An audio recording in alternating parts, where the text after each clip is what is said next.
acreditem vocês, é uma obra monumental. Ela guardou essa obra por 30 anos na gaveta, com receio. Olha a responsabilidade. Até que vem o Chico Xavier e começa a psicografar André Luiz, e André Luiz vai falando da cidade, vai contando, vai vendo, e ela vê que fez sentido. Aí ela se encorajou e entregou o livro para a Federação Espírita Brasileira. É uma obra imperdível, 700 páginas, letra miúda e sem desenho. Você vai adorar. Só vai se começar no bar. Maravilhoso. Então esses equipamentos existem no mundo espiritual. Nós estamos aqui na crosta com a sobra. Então estão instalando o telão. Estão ali, ó, instalando um telão. Estão instalando uns equipamentos de comunicação de longa distância. Está cheio disso na crosta da Terra, claro que vai ter isso lá também.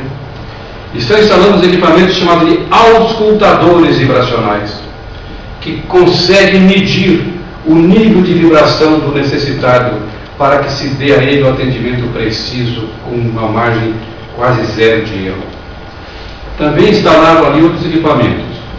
Bom, o Tonini então pergunta para o Marcos: mas precisa disso? O Marcos falou: bem, isso aí ajuda.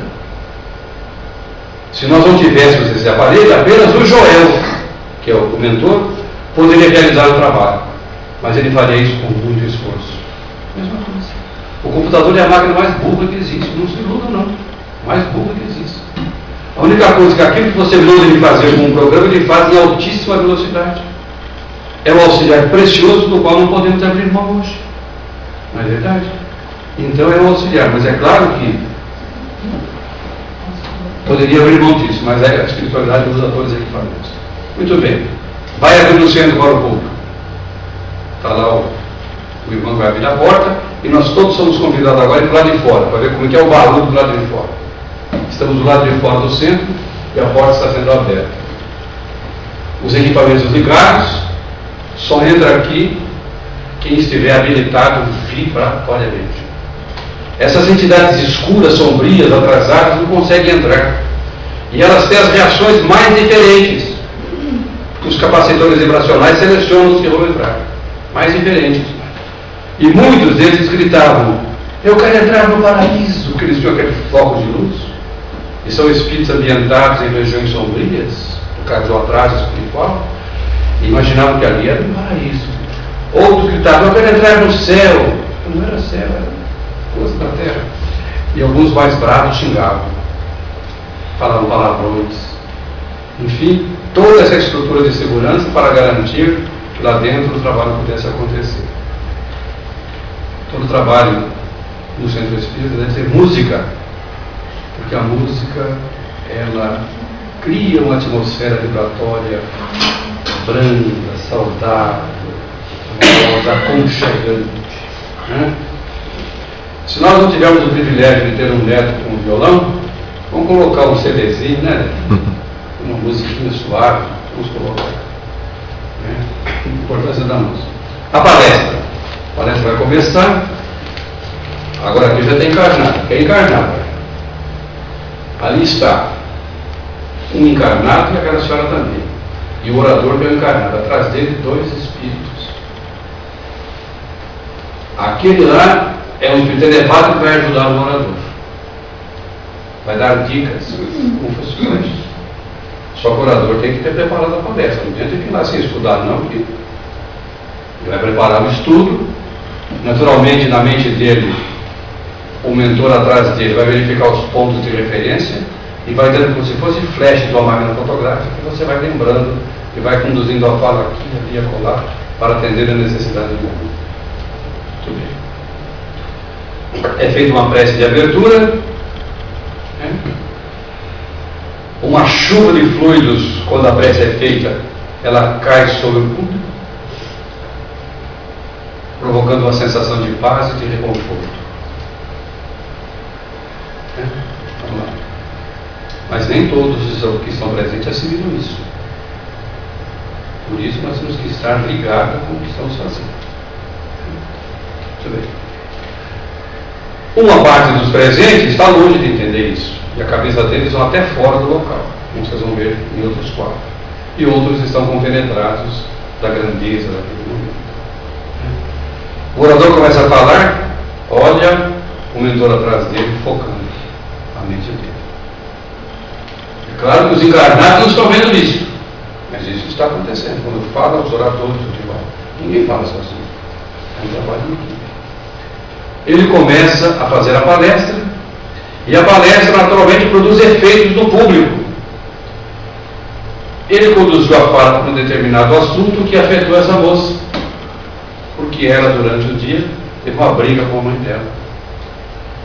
E na medida em que ela ia ouvindo, ela foi lembrando a cena, e como o pensamento forma imagens, no mundo espiritual aparece a cena, os espíritos viram a cena, ela discutindo com a mãe, batendo boca com a mãe, gritando com a mãe. E ela ficou triste de ter feito aquilo, porque afinal de contas era a mãe dela. E o quadro mental foi projetado, até o momento que ela bate a porta na cara da mãe. Mas a fala do orador mexeu com ela, e ela começa a partir daquele instante a alimentar a ideia do perdão, de procurar a mãe, de se reconciliar. Veja o benefício que ela foi colhendo naquele momento, né? Muito bem. Essa senhora também na plateia, porque a palestra está acontecendo, mas os espíritos estão andando, não fique assustado. Estão vendo as necessidades. Localizaram aquela senhora, que estava muito angustiada, né? Com pensamentos muito negativos, e chega lá o Marcos e o Tonini, e eles vão mandar aplicar um passe nela para aliviá-la. Ninguém vai ver a aplicação desse passe, mas ele vai acontecer, porque ela possuía pensamentos muito negativos, né? E disse que para ela sarar tem que melhorar muita coisa de dentro para fora, tem muita mudança. Mas naquele momento o passe trouxe um alívio. Esse senhor aqui está assistindo a palestra, mas o pensamento dele está longe.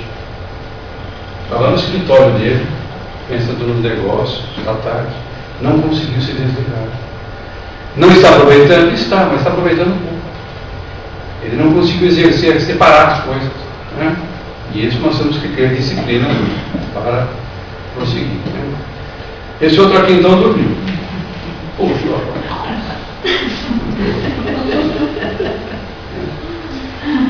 na medida que ele foi invigilante, aqueles espíritos sombrios que estão lá fora e que não conseguiram entrar, se ligam a ele pelo pensamento invigilante e começam com um processo de hipnose a alimentá-lo com pensamentos negativos. Então o que a espiritualidade vai fazer? Vai blindar esse homem, vai criar uma blindagem vibratória para isolá-lo. Só que 2 espíritos vão trabalhar para fazer isso. Espíritos podiam estar fazendo coisa melhor. Olha o prejuízo que nós provocamos em nossa vigília, né? Explicou para ele, explicou o que estava ocorrendo ali. O sujeito está lá, os obsessores invadiram, romperam a segurança, porque o pensamento atrai, e ele começou a perturbar se você atendido. Mas a palestra do orador também atinge os espíritos desencarnados que estavam lá. Porque quando o trabalho começa, é como se as laterais da construção se expandissem para fora, e nós temos uma galeria onde estão os desencarnados. Estão todos ali. Isso aqui é a galeria dos desencarnados. Tão necessitados quanto nós foram trazidos ali para aproveitar a lição da noite. Então, vejo que o trabalho é um trabalho completo. Prestem atenção que eles estão aqui, ó, quando vai aparecer no telão a imagem de Jesus, é como se fosse uma chuva de bênçãos de alegria em várias das almas, e a alegria contagiante ela é perceptível. O orador está falando, né? Quando ele produz a imagem, aparece lá a cena do Evangelho no telão, olha o rosto virado, a alegria, o júbilo dele, a felicidade. Quer dizer, tudo isso acontece sem a nossa vista de encarnados, né? O orador fala da fé, coisa desse tipo. Numa sala ao lado, monitores estão dando aulinha para as crianças não fazer barulho, quando há possibilidade disso. Em todo centro tem estrutura para isso, né? Mas o ideal seria atingir esse nível. Uma sala ao lado, uma pessoa vai dar aulinha para as crianças brincadeirinhas, não se falar invertidas, para os pais poderem trabalhar a meditação na outra sala. Acontece que aqui essas 2 espíritos são almas de mães desencarnadas, que desencarnaram e os filhinhos ficaram pequenos. Então elas vêm nas aulas também para aprender. e para ajudar os filhinhos. São coisas maravilhosas que ocorrem e que a gente não está vendo. Não está vendo. Os professores mantêm, estou com a presença de mãe, já falei. Isso aqui é um negócio interessante, livro de vibrações. Parece até uma fantasia isso, mas nós sabemos que não. Eu dizia hoje para o Altair, que eu estive em Ponta Porã, na casa de um amigo, que comprou um telefone Samsung Galaxy 4. Eu sou ruim nisso, mas ele mostrou o telefone. Você quer ver que interessante? Chegou na sala dele, estava a televisão ligada, pegou o telefone, apontou o telefone para a televisão, ligou a câmera, e tem um comando, o televisor trouxe para dentro da telinha do telefone o controle remoto da televisão. E a partir daquele momento ele controla a televisão, volume, canal, tudo pelo telefone. Aí chegou um amigo dele e falou assim: rapaz, o que eu fiz? Pegou o telefone, pôs na frente dele, o telefone gravar com o senho no rosto dele. Pôs e deu comando. O telefone olhou, a câmera olhou, registrou todas as imagens e memorizou. Agora, para ligar o telefone, põe o telefone aqui, ele olha, se não for ele, não liga. Que bom, que bom, só que eu me danei. Então, por quê? Eu fiz isso aqui quando eu estava barbudo, eu raspei a barba e perdi o telefone. Perdi tempo, o telefone não funciona. Levou lá na Samsung, está ali. Aí falaram para ele: ó, deve ter um jeito, só que eu não sei. Melhor você deixar a barba crescer que você recupera o telefone. Mas eu estou querendo dizer que existem essas coisas hoje no mundo espiritual também. O que é aquilo lá? O livro de vibração é um livro que coloca sobre o centro, alguns centros, nem todos fazem isso, colocam o livro no local, e a gente vai lá e coloca o nome de uma pessoa querida, a gente quer que seja feita vibração por ela, para ajudá-la. Põe o nome dela. Esse livro vai captar a intensidade da rogativa. A intensidade da rogativa. Uma rogativa feita com muito fervor, com muita vontade. Ela deixa o livro impregnado de energias que o aparelho consegue captar. Colocar o livro lá, e o livro, é um sensor que registrava os pedidos.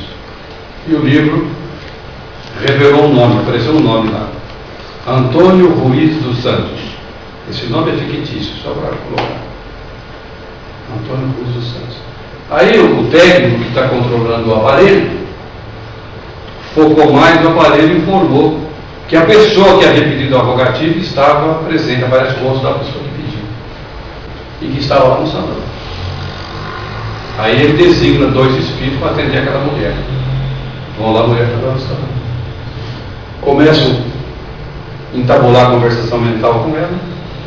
Viram o drama dela, ela tinha um filho que havia separado a esposa, e o filho estava sozinho, no desespero, ela sofrendo com aquilo tudo. Viram que a situação era grave, Ela mentaliza a casa, o filho, com as 2 crianças, sem a mãe, aquele drama familiar que vocês estão acostumados a viver, isso aí se repete muito. E aí então eles designam 2 entidades espirituais que vão lá no lar, na casa, prestar assistência para o moço, para as crianças. Tudo surgiu de um pedido de uma rogativa. O passe, é muito importante essa cena do passe.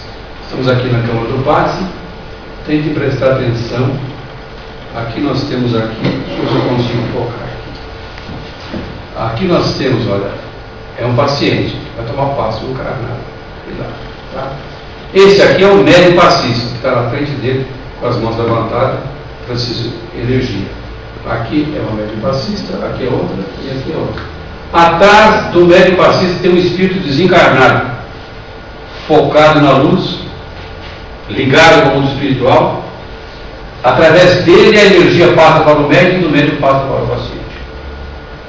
Todos eles, um atrás, um atrás. Bom, o passe vai ser dado com amor em todos eles. Agora, nem todos receberão na mesma intensidade. Porque se receber depende de vários fatores. Na hora do passe nós temos que estar o quê? Mentalizando o plano espiritual, mentalizando coisas boas, estar sereno, nos imaginarmos assim, um pouco fora do corpo para receber aquela energia, aquela coisa toda. Notem que as reações vão ser diferentes. Esse primeiro aqui, por exemplo, vai receber, mas muito pouco. Porque a cabeça dele não está aqui, está lá no escritório dele também. Está pensando nos negócios que perdeu, que ganhou na tarde. Né? A que mais vai receber vai ser essa mulher aqui. Ela está bem concentrada. Né? Concentrada. O que acontece? Nós não vamos entrar nesse campo, porque é um campo muito complexo, ficaria para uma outra oportunidade. Mas nós temos, além do corpo físico, um outro corpo, chamado de perispírito, que é um corpo espiritual. O corpo físico é uma cópia dele. Quando nós morremos, esse aqui vai para debaixo da terra, mas o espírito envolto nesse corpo espiritual, que é igualzinho esse, cabeça, tronco, né? Então, continua vivendo a experiência do mundo espiritual. Então, todos nós encarnados, nós somos um espírito, um corpo espiritual e um corpo físico. Somos três coisas. Na hora do passe, se nós conseguirmos expandir, sair um pouco da carcaça grosseira do corpo físico, nós receberemos a energia com mais intensidade. Vejam a cena seguinte. A cena seguinte dá para perceber. Olha, a cena seguinte. Olha como aquela lá quase sai do corpo. Olha. Aqui mais perceber. É uma dica, é uma técnica. Consegue isso no primeiro passo? Claro que não. Isso é um exercício. Tem que exercitar a concentração na hora do passe, fechar os olhinhos, mentalizar Jesus, coisas boas, focar, não permitir que pensamento de tristeza, negativo, de ódio, de rancor, tentar afastar isso da gente. Nós vamos numa disciplina conseguindo que consegue esses níveis. Né? Esse aqui quase não conseguiu nada, essa daqui consegue um pouquinho, essa daqui conseguiu bastante, foi essa daqui. Ela consegue expandir o corpo espiritual. A fluidificação das águas. As águas colocadas nas garrafas, mijadas, podem estar abertas ou fechadas. Para a espiritualidade não tem necessidade disso. Estão protegidas. Então, veio equipe de espíritos magnetizadores, com conhecimento, tudo que vão manipular energias e injetar na água com medicamentos. E essa equipe vai começar o seu trabalho. Né? Notem que esses dois aqui são magnetizadores e ali é o médico, que coordena tudo, em oração plugado. Olha, o médico está plugado, quando para ser pouco, com o foco de luz com a espiritualidade maior. E os dois magnetizadores são peritos, são técnicos, vão impregnar a água de substâncias medicamentosas. E alguma parte dessa água receberá uma porção dessa substância específica para o caso daquela pessoa. Se nós fizermos em casa o culto do Evangelho, colocarmos copinhos de água, se temos 4 pessoas, 4 copinhos, os Espíritos vão colocar energia em cada copinho diferente um do outro, para atender a necessidade de quem vai fazer. Na nossa casa, a minha esposa, eu e o neto que mora comigo, eu coloco 4 copinhos no quarto para o cachorrinho Buda, que fica magnetizado durante a prece, acompanhando o Evangelho sem perturbar. Então também ela vai pegar a aguinha política e coloca na coisinha de água dele. Maravilha, né? Maravilha. Muito bem. Aqui há um diálogo que seria relevante, podemos pular. Vou partir para a parte final, porque ele faz muitas perguntas. Né? O Tonini pergunta para o médico como é que os espíritos conceituam saúde e enfermidade. Olha que interessante que ele responde, que a saúde. A saúde é a exteriorização do equilíbrio interior. Quando eu sou equilibrado por dentro, eu sou saudável. Né? Muito bem. Equilíbrio atingido por alguém que alcançou uma comunhão com as leis naturais, viveu de acordo com as leis divinas. E a enfermidade? Ela é o expurgo, é o pôr para fora os desequilíbrios mentais que carregamos, que se manifestam no corpo dentro em forma de doenças, né, enfermidades. Naquelas pessoas que ainda insistem em caminhar na contramão das leis de Deus. Né? Mas isso é muita terra para hoje, já vamos deixar para lá. A reunião terminou para o público vai embora. O público está lá do lado de fora, saindo, vai embora. Apenas alguns encarnados vão ficar, que agora vai ser um trabalho para entrar em contato com a espiritualidade, né? Para a gente terminar isso daí. Muito bem. Aqui nós temos o Carlos, que é um médium educado, estudioso, né? E outros encarnados que não aparecem aqui, estão dando sustentação para o trabalho. Aqui nós temos a Celestina, é uma médica espiritual, altamente capacitada, com diagnósticos precisos, quando ela é chamada para isso. O Carlos é o médico. O trabalho vai começar. Entra o primeiro paciente. É claro que os encarnados não estão vendo ele desse jeito, mas os desencarnados estão. Estão dando um passe nele, ela está percorrendo, vai vendo o problema e ela vai passando para a mente do médium e o médium vai conversando com ele. Quem conversa com ele é o médium, mas o médium vai falando o que ela vai dizendo. E depois ela dá o remédio, o medicamento, ele escreve e dá para a pessoa. Assim que acontece. Aí aconteceu que entrou essa moça em alto estado de perturbação, de desequilíbrio, com pensamento de suicídio, pensamento de morrer, aquela coisa toda, desesperável, né? Alimentando pensamentos infelizes, um desgosto pela vida, pensando em se matar. A Celestina se aproxima, coloca as mãos sobre ela e entendeu que ela estava sendo assediada por um espírito muito cruel, que não conseguiu entrar, estava do lado de fora. Não entrou por quê? Porque os equipamentos não permitiam. Né? Então o que ela vai fazer? Ela conversa com ela. Chamaram o nome do espírito. Aí ela cata como se fosse um telefoninho celular e conversa com o chefe daquele equipamento lá fora. Tá? Pronto. Pode deixar o Armando entrar. Aí o Armando vai entrar. O Armando chega e chega num estado deplorável, cheio de sombras, de energias desalinhadas, angustiado, querendo estrangular a moça. E ele grita: Mercedes, você não conseguirá fugir, você vai morrer, sua traidora. Você não se passa ali. A Celestina impediu que ele assediasse, eu invoco com palavras amorosas, e ele ficou desconfiado. Eu caí numa armadilha, não era aquilo que eu queria, mas ela dá abertura para ouvir a história dele, porque essa questão é tratada no Espiritismo, não é arrancar o espírito que está fazendo isso na pobreza contra a pobreza, assim não. As duas partes são envolvidas, tem que ouvir o direito do contraditório e direito, vai ouvir a outra parte. Então ela vai criar essas condições e vai ouvir a história do Armando. E o Armando então conta que o nome dela é Mercedes, que ela foi mulher dele. E ela largou ele, um fazendeiro rico, pegou todo o dinheiro dele, agora sem nada. Essas coisas também acontecem, nesses dias de modernidade, que as mulheres estão ocupando espaço, até esses espaços acabam ocupando também. Não sabia, né? Ou seja, Deus chega para lá no infinito, agora sem nada. Ele desencarnou num horror, num óleo tremendo, que quer estrangular a fulana. E porque existe muita afinidade vibratória com ela lá em cima dela. A Celestina percebeu que esse homem precisava de tratamento numa esfera maior. E ela vai dar nele um sossego-leão. Também tem um sossego-leão no mundo espiritual. O daqui é cópia do de lá. Sem agressão. Ela conduz um tipo de energia específica e quando ele vê ele, porque ele caiu entre dois enfermeiros e ele é levado para uma sala ao lado e depois será levado para um pronto-socorro no mundo espiritual. O tratamento está começando de amor. Ele vai ganhar condições, vai ser esclarecido e a Celestina conversa com o médium conversa com a moça, dando orientações para ela, né? O esposo é levado para uma sala e a moça é orientada.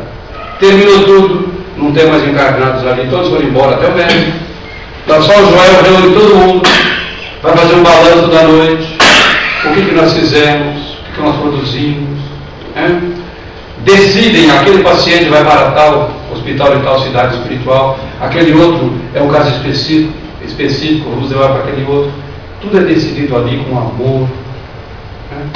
Feito isso, faça uma prece de agradecimento a Jesus pela bênção do trabalho, pela bênção do trabalho.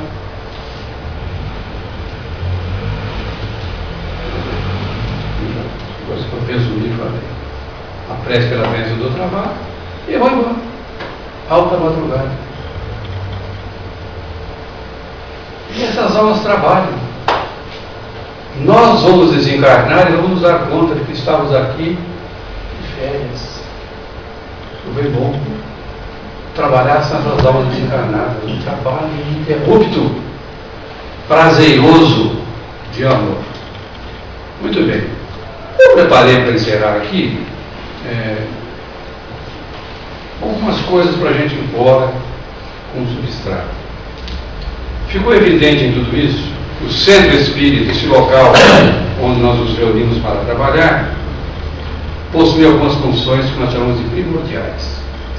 Uma delas, função de lar, função de escola, função de hospital e função de oficina de trabalho.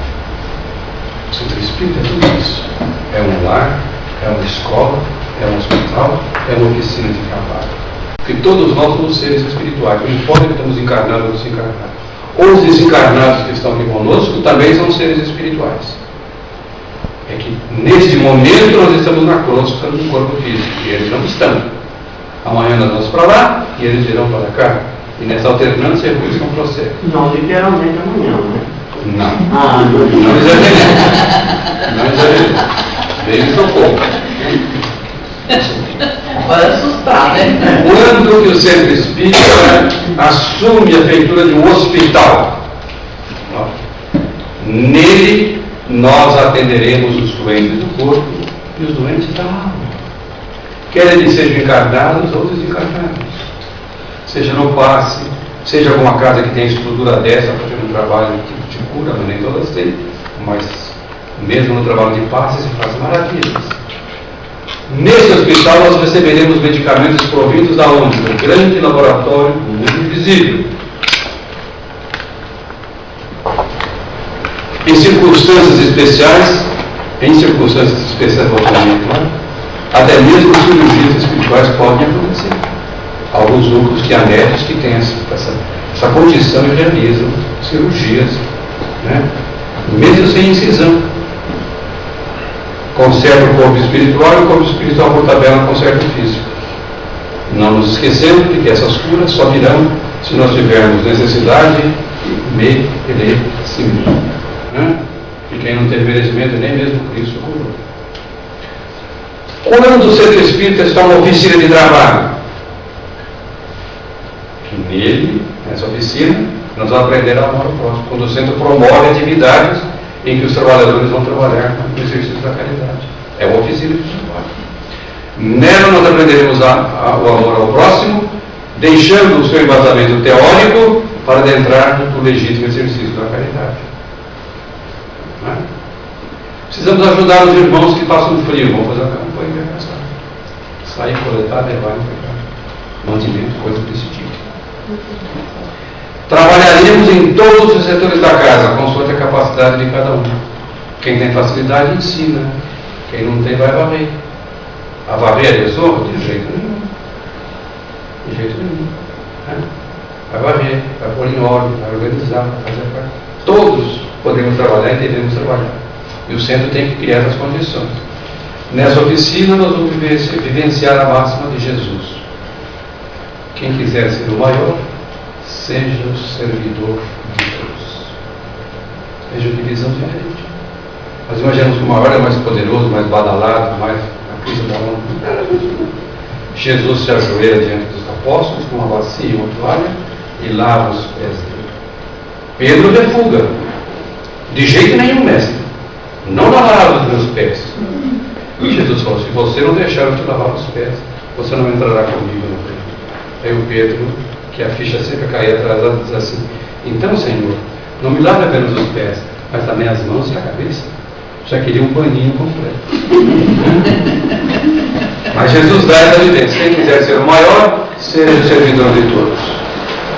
Com essa imagem, dessa visão penetrante de Jesus, lembremos que todas as vezes que nos reunimos no meu nome, eu estarei convosco. Jesus está conosco essa noite. Pessoalmente não temos merecimento para isso, mas através dos seus servidores, dos mentores, dos amigos, os nossos anjos guardiões estão conosco. Uma noite maravilhosa para todos. Que o Mestre nos abençoe. Muita paz, José e a novidade.